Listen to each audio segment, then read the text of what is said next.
Bonjour, je m'appelle Alexandre Méja, je suis en charge des réseaux scientifiques internationaux à l'AFM Téléthon.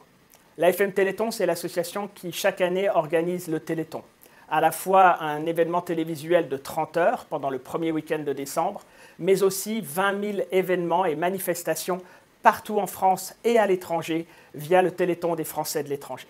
Grâce à ce Téléthon, l'AFM Téléthon peut financer des recherches pour des maladies rares et génétiques. Ces maladies rares ne touchent que quelques dizaines, voire centaines de personnes dans un pays donné.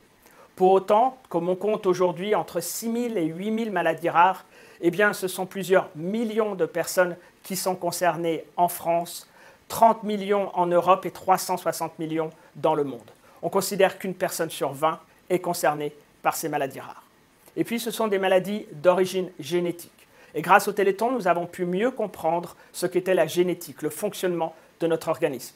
Nous avons découvert que dans chacune de nos cellules se trouvait une sorte de livre de cuisine contenant tous les plans nécessaires au bon fonctionnement de notre corps, c'est l'ADN.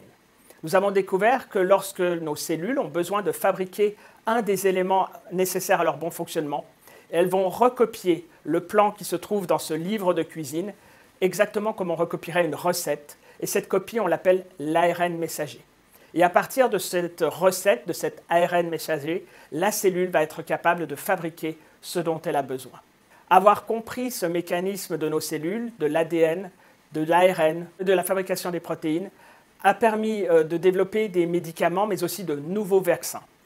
Et aujourd'hui, de nouvelles manières de soigner.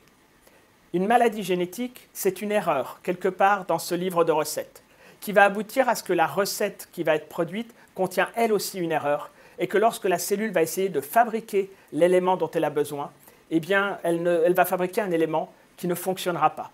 La cellule ne fonctionnera pas, l'organe ne fonctionnera pas, et la personne ayant cette mutation, malheureusement, sera malade. Grâce au Téléthon, nous avons pu développer de nouvelles manières de soigner, en particulier en apportant dans les cellules l'information qui leur manquait, en allant corriger dans ce livre de cuisine l'erreur qui s'y trouvait. On parle de thérapie génique, soignée par les gènes. Pour cela, nous avons développé des transporteurs, des vecteurs de thérapie génique qui vont emporter dans les cellules l'information qui leur manque. Ainsi, on va pouvoir apporter dans le livre de recettes une copie de la recette sans erreur. La cellule va donc avoir toute l'information nécessaire pour fabriquer ce dont elle a besoin. Elle va retrouver un fonctionnement normal. Et pour les personnes atteintes de ces maladies, on peut espérer que leurs symptômes soient corrigés. Concrètement, le Téléthon a permis de développer des nouveaux traitements pour des maladies de la vue, des maladies du cerveau, des maladies du système immunitaire et plus récemment pour des maladies musculaires, en particulier l'amyotrophie spinale, qui est une maladie particulièrement grave.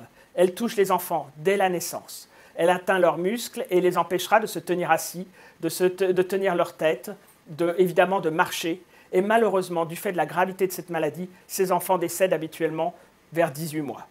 Grâce à la thérapie génique, on a pu apporter dans leurs cellules l'information qui leur manquait pour qu'elles retrouvent un fonctionnement normal. Et aujourd'hui, ces enfants soignés par thérapie génique fêtent leur 2e, voire leur 3e anniversaire. Ce sont plus de 2300 enfants partout dans le monde qui ont pu recevoir ce nouveau traitement. Cette année, le Téléthon a pour slogan « On ne lâche rien ». Parce que grâce au Téléthon, nous avons pu développer ces nouveaux médicaments pour quelques maladies rares. Mais comme je le disais en introduction, on compte malheureusement entre 6 et 8 000 maladies rares et nous avons besoin de vous pour développer les médicaments pour l'ensemble de ces maladies. Aussi, début décembre pour le Téléthon, on ne lâche rien.